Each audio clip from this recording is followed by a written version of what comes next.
magnitude. So the magnitude, so in real life, the magnitude could represent like just a distance, like it went this far, or it could represent a force, like a pressure, or like it could represent speed, like wind speed or car speed or whatever. So magnitude can kind of represent a lot of different things, just depending on what you're using it to represent. Force and speed are probably the two most common. Like, so for example, if you hit the golf ball with enough force to go like, you know, 100 yards this way, but then there's a 15-mile-an-hour wind to the east or something, that could be represented by that vector or whatever. So the way that works, the two vectors together create a new vector. That would be this vector. So if this is vector u and this is vector v, this is vector u plus v. Okay, doesn't really, again, it doesn't really matter where you put it in the picture. The only thing that matters is the direction and the length, which is called the magnitude. Does that kind of make sense? So this is where your ball would have gone normally, like on a golf shot. The wind is this vector, and then where your ball ends up is represented by this vector, the final thing. Or, and you know, if the wind was going against you like this, the resulting vector would be shorter than the first vector. So it can look like a lot of different things, but that kind of gives you an idea how it works. How could we find the magnitude of vector v here?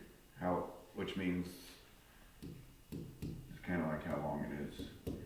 But the length represents something. It represents the force on the golf ball or the speed of the car or something. But how could I find out how long this vector v is?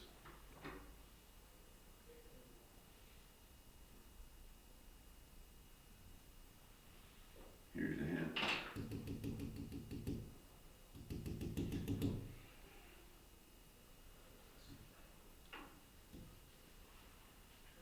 Any ideas? Looks like you're finding the slope. Well, the slope would be negative 2/3, but that's not gonna. How long is this?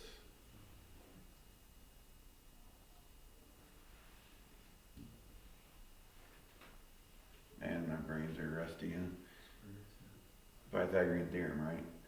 So if it's going 2 down and 3 to the right, then, and I drew that in there, it makes a little right triangle. So 2 squared plus 3 squared equals that squared.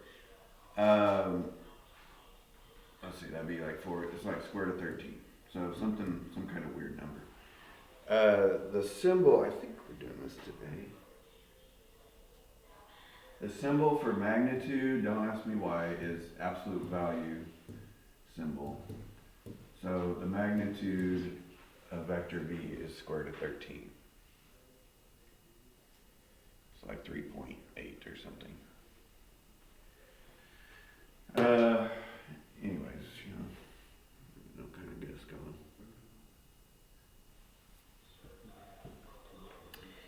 Okay. Number 1, page 423, says sketch an arrow representing a velocity v of 100 miles an hour to the northwest. So it doesn't really matter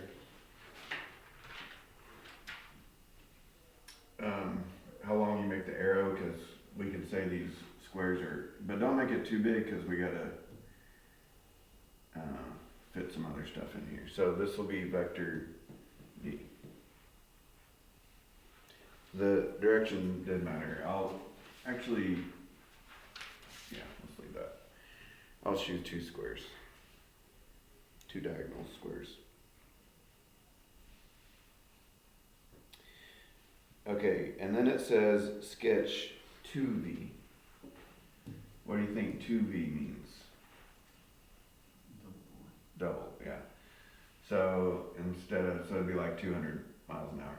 So instead of 2 squares, maybe we should have made it just like 1 square for 100 miles an hour. So instead of 2 diagonals, it would be like 4 diagonals. Just make it twice as long.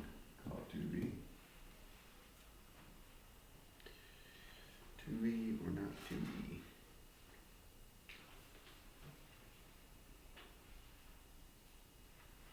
Okay, then it says sketch, and we haven't talked about this yet.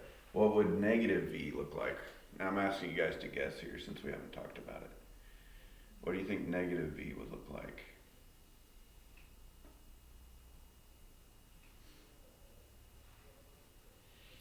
So if v is going 100 miles an hour to the northwest, negative v would be going opposite.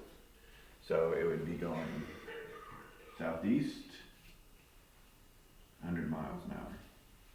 This would be negative v.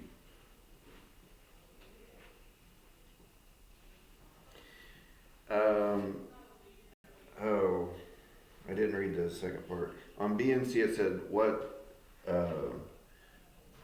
velocity it represents. So what is on this arrow? What's the velocity that's being represented here? 200. Right, 200 miles per hour mph. I'll just put northeast. Or sorry, it's northwest. My bad. Okay, and then what did negative v represent down here?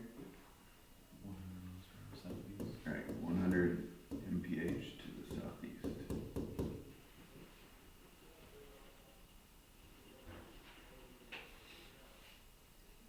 They use vectors a lot in physics, and we will do a few physics problems. Physics just means like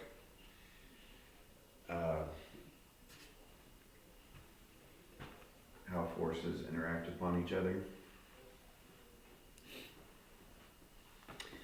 We're not going to get deep into physics though, but yeah. Okay, that was 1. 3, draw a rectangle PQRS with PQ being 4 and QR being 3. So 4 by 3 rectangle. P, Q, R.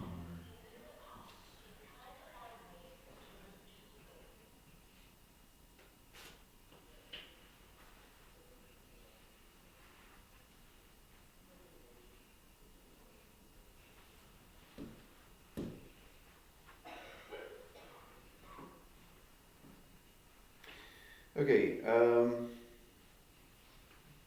what does PQ plus QR make? Alright, now this part is not actually supposed to be a drawing. Let's get a color out here. Oh, hold on. Okay, so it says PQ plus QR, so I'm just going to trace over that. PQ vector looks like that. QR vector looks like that. If we add those two vectors together, what do we get? This vector, which it would be called vector PR. So notice they are using,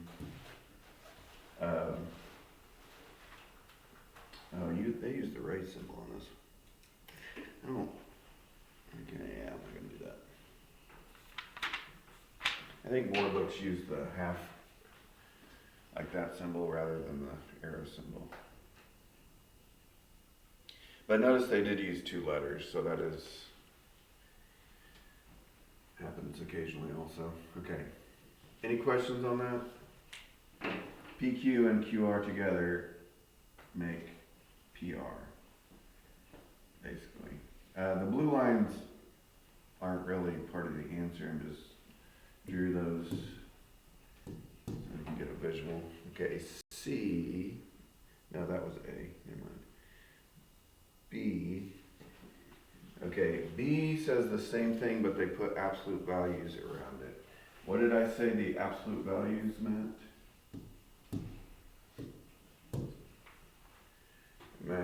What's the magnitude? In other words, how long is this arrow. So if this is 4 and this is 3, how do I find that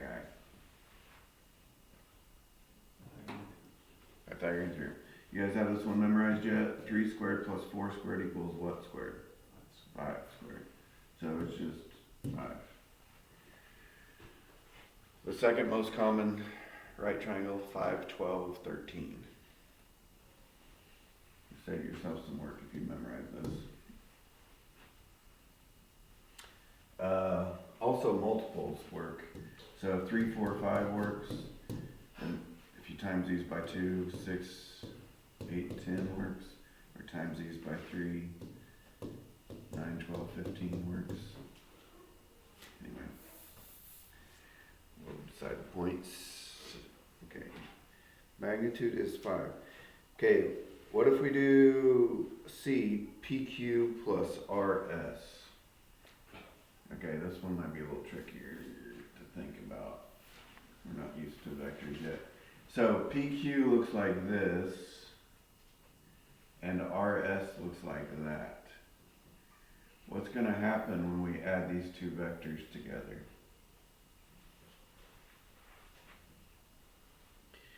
It's kind of like saying, what if I go east 4 steps and then west 4 steps? Where do I end up at? Yeah, it's like a, it's not a vector at all, you're just at your starting spot. And did they have a name for that? I forgot.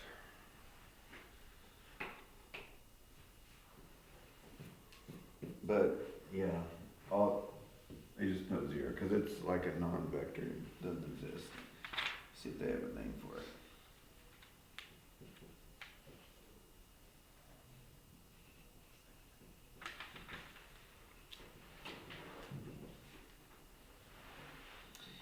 Yeah, they might. I don't know if I can find it.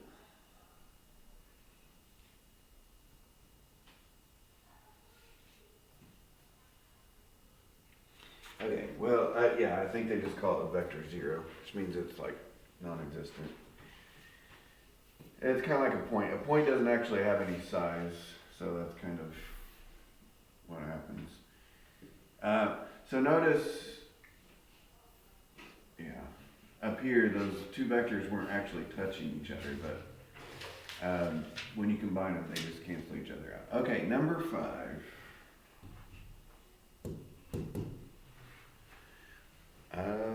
And then copy vectors u and v, then sketch u plus v and u plus 2v. Okay, u looks like it's 2 to the right and 4 up, I think.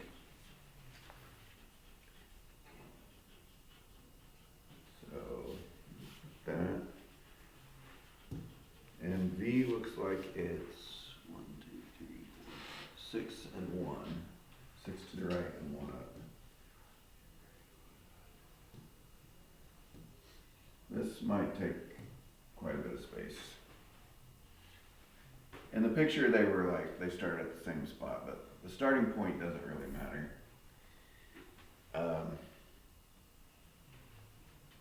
Yeah, it's kind of a non-issue. Okay, then we're supposed to sketch u plus v.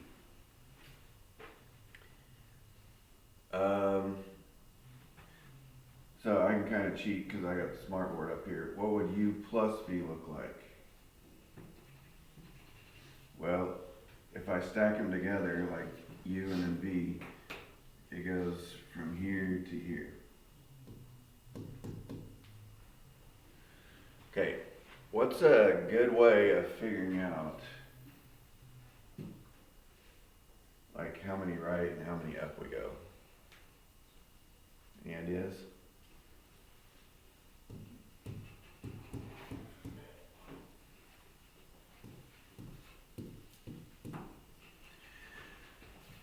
Okay, vector u, this kind of, on vectors, this is a way to describe their direction, is 2 to the right and 4 up. This is kind of tomorrow's assignment. Vector v is 6 to the right and 1 up. So if we add them together, guess what's going to happen? Well, how much to the right should it go? 2 plus 6. How many up should it go? 4 plus 1. So really you can just add how far right does it go, how far up does it go, add those together. So vector u plus v should go 8, 5. Does that make sense?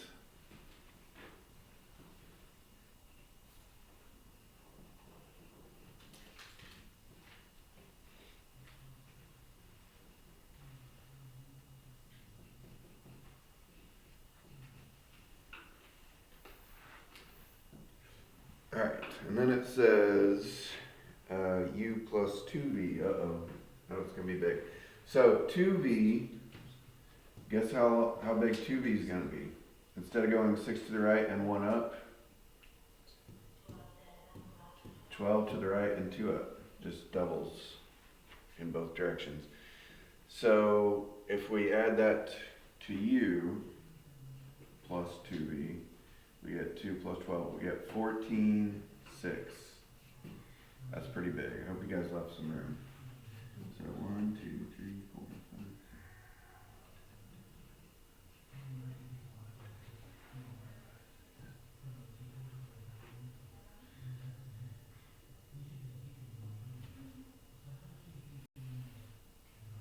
I missed a little bit.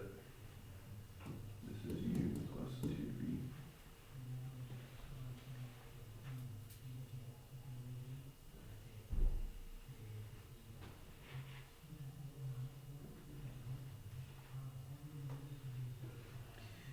Is that all? One more? Uh-oh. U plus 3b. Yeah. Uh-oh. Alright, so 3b is going to be 3 times that, so it's 18, 3 plus 2 4s, 27. Well, this was 12 right here, so 16, 14, 15, 16, 17. It's a giant. Fortunately, this is our last one. Number 6 should be near as big as this guy is.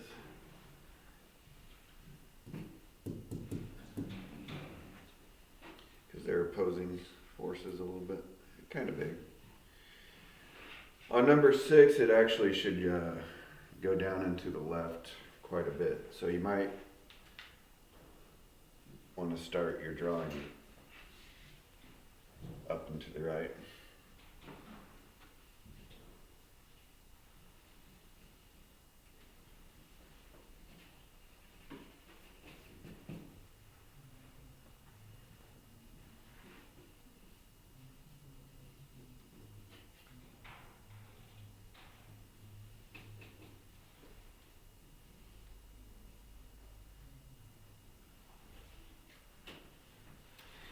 Okay.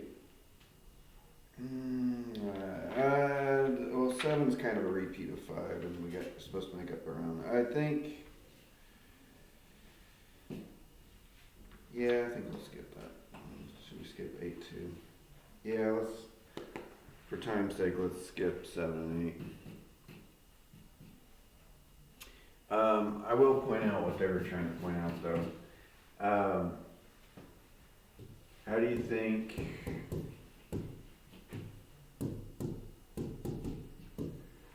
these two would compare to each other? 2 times vector u plus 2 times vector v, or vector u plus v times 2. Well, it turns out they're like the same vector. So, yeah, kind of distributive property works on vectors. You can think of it that way. Number 9, a ship travels, I said 16, that was ambitious. A ship travels 200 kilometers west from a port and then 240 south before it is disabled.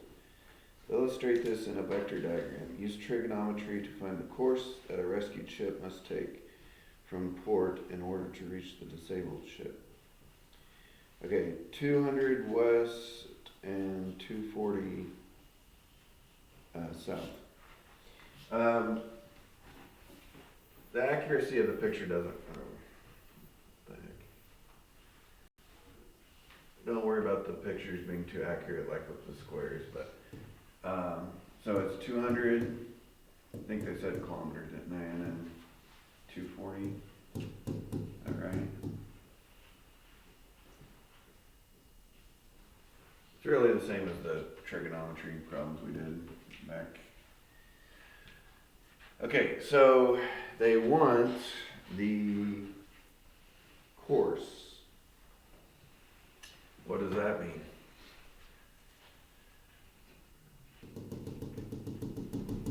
The heading that you'd have to take in the ship to get from the port to wherever it got to. So how would we find the heading? Due north, remember, is 0 degrees when you're doing headings, so we kind of need to figure out how many degrees that is right there.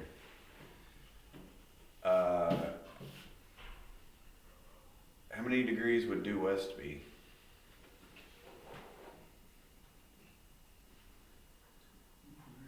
270.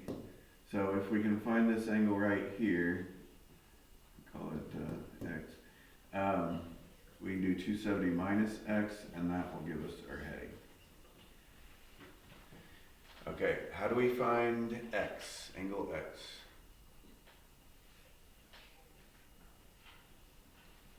Okay, trigonometry, right? Relative to angle x, what are these two sides that we have? Opposite adjacent, which is what trig function? Tangent of x equals opposite over adjacent. Did I put those numbers in the right spot? 200 west, yes. Okay. So it's tangent inverse of that will give us the x degrees, and then we subtract 270 minus x.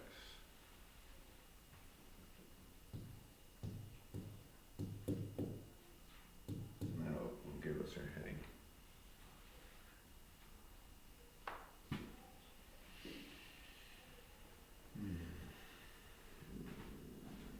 Should come out as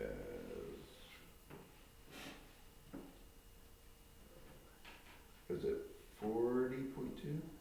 No, 50.2. Yeah, 50.2. So 270 minus 50.2 is 219.8.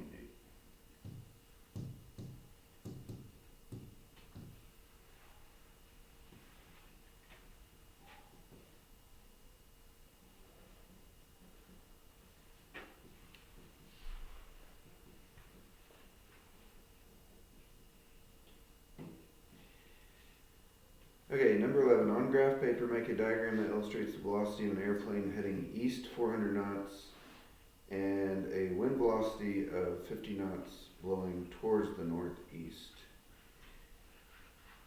Okay, so I'll make each square worth 50 knots. So that means the airplane heading east would be 8 squares. 1, 2, 3, 4, 5, 6, 7, 8. And then the wind is 50 knots to the northeast. Oh, well, since it's northeast, that'd be a little bit trickier. It actually would not be a full diagonal if you're going northeast. So the question is,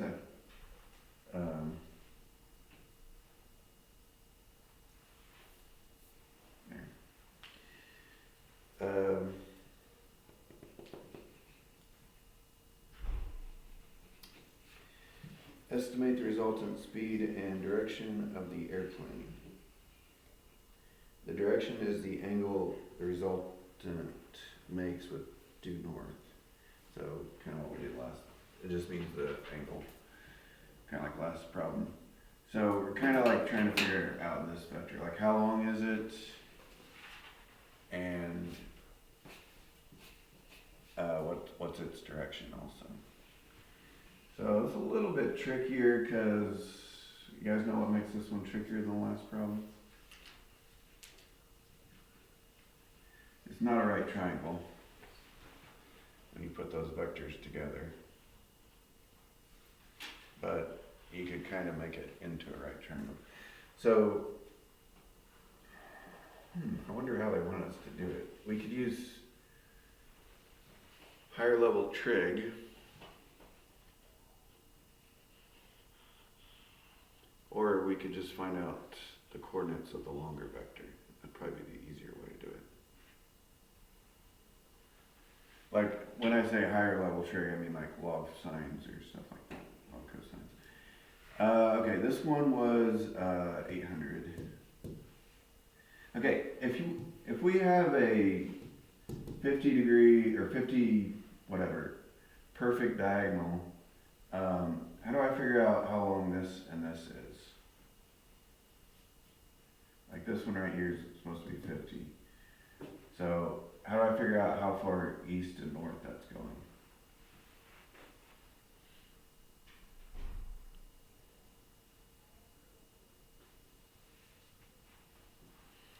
Okay, well, this would be like a 45, if it's a perfect diagonal, it'd be a 45, 45, 90 triangle. So how do we go from the hypotenuse? Heck. How do we go from the hypotenuse to the leg on a 45, 45, 90?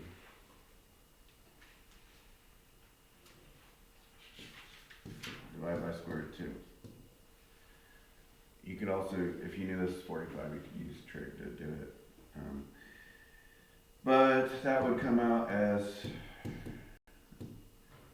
if you multiply top and bottom by square root of 2, and anyway, it comes out as 25 square root of 2. So that means that's 25 square root of 2, and that's 25 square root of 2.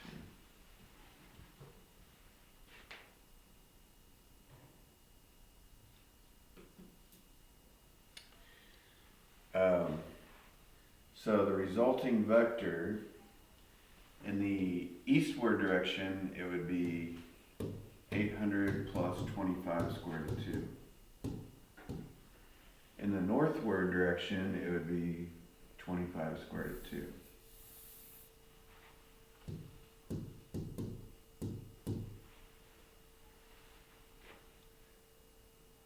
Okay. How do I find the length? This would represent the velocity of the airplane with the wind added on. How do I find out the velocity of the airplane? It would be this squared plus this, the Pythagorean theorem. This squared plus this squared, and then the square root of that. So it's kind of a big old, that squared plus that squared, and then the square root of that.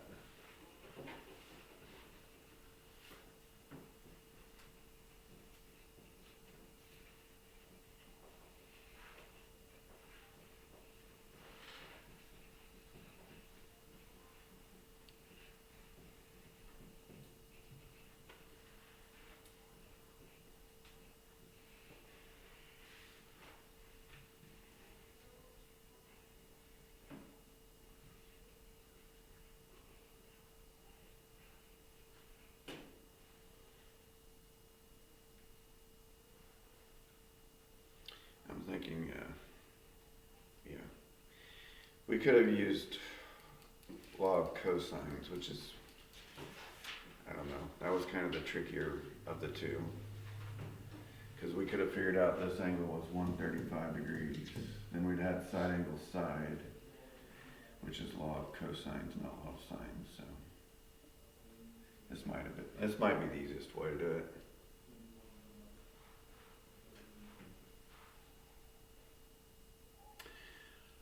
Did anybody plug that in? See what the book says. 436.8. Did you get that, Brock? Or okay. Wait, that can't be right.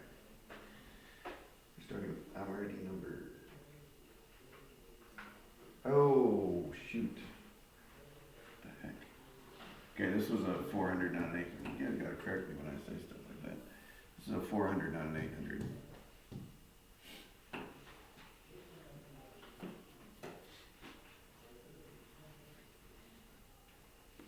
Okay, so it is 43. 436.8.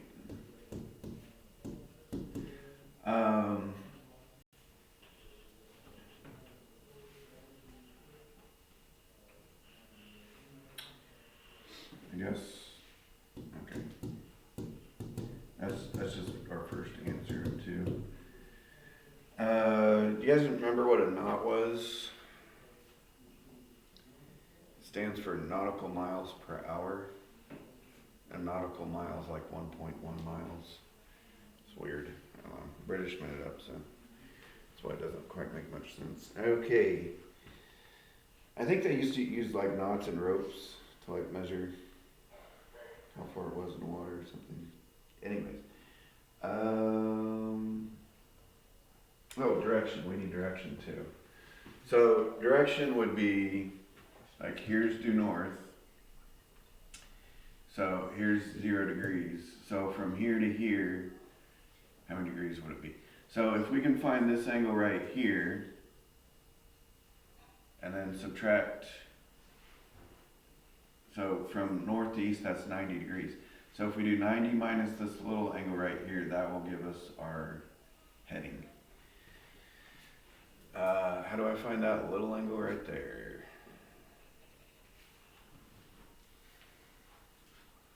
Well, law of sines. Well, I guess technically since, yeah, I'm kind of made a right triangle, we could use right triangle trick, but, yeah. So, do you guys know how I figured out this angle right here is 135 from there to there?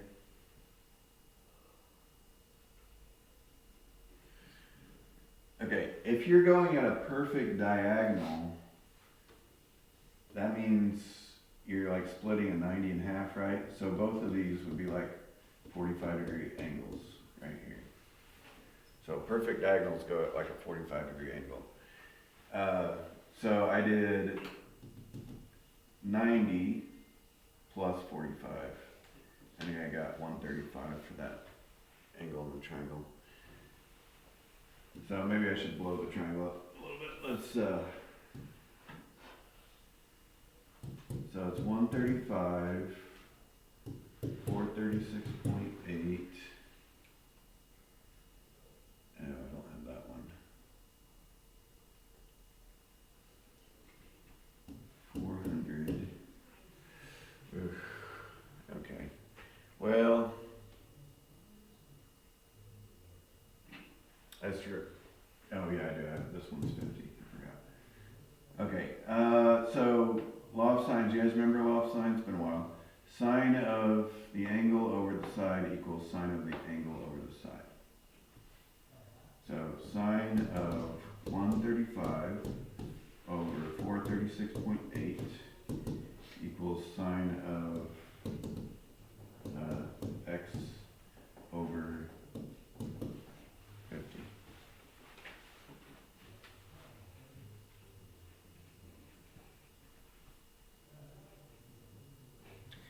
Yeah, my picture was screwed up over here because, no it wasn't.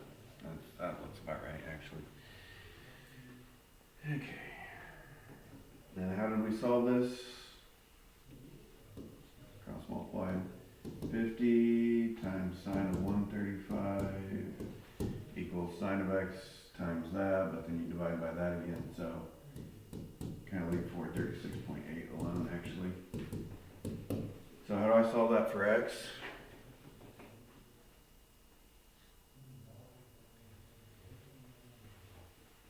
If sine of x equals this, then sine inverse of that would equal x.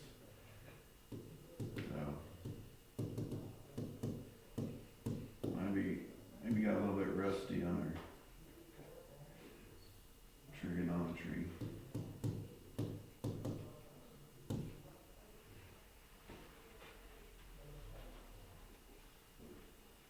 Should be a pretty, based on my picture, it should be a pretty small angle.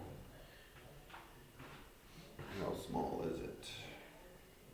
4.6 degrees. Is that right?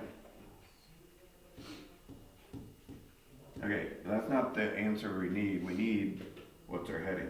So our heading is gonna be 4.6 degrees short of 90.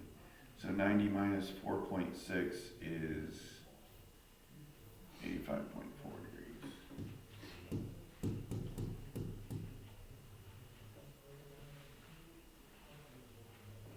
That was a lot of work.